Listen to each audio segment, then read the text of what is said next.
আজকে আমার গীতা পাঠে থার্ড অধ্যায়ের কর্মযোগের যে শ্লোকটি হবে সেটির নাম্বার হলো 17। যত্তাত্ম রতিরে সাদাত্ম তৃপ্তশ্চ মানব আত্মনেব চ সন্তুষ্ট তত্ত্ব কার্যং ন বিদ্যতে।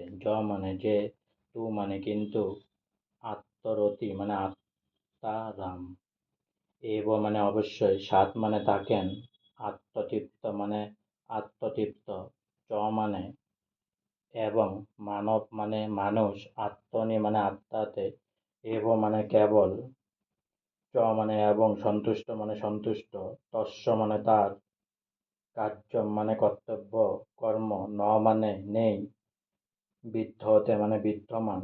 অনুবাদ: কিন্তু যে ব্যক্তি আত্মাতে প্রীত, আত্মাতে তৃপ্ত এবং আত্মাতেই সন্তুষ্ট, তার কোনো কর্তব্য কর্ম নেই।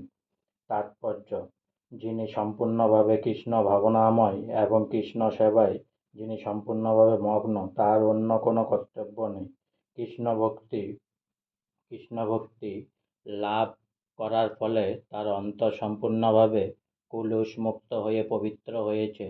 হাজার হাজার যজ্ঞ অনুষ্ঠানেও যে ফল লাভ করা যায় না, কৃষ্ণভক্তির প্রভাবে তা মুহূর্তের মধ্যে সাধিত হয়।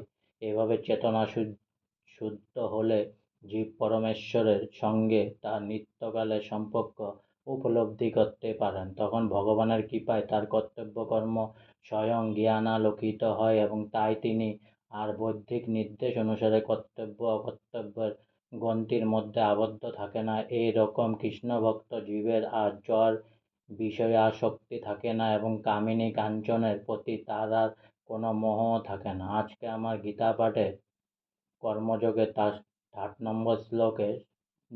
নম্বর অধ্যায়ের 17 নম্বর শ্লোক এখানে সমাপ্ত হলো। তাই পুনরায় অনেক অনেক সাবস্ক্রাইব করুন, অনেক অনেক লাইক করুন, আর সঙ্গে বলুন হরে কৃষ্ণ কৃষ্ণ কৃষ্ণ হরে হরে, হরে রাম রাম রাম হরে হরে। সবাই ভালো থাকুন, সবাই সুস্থ থাকুন।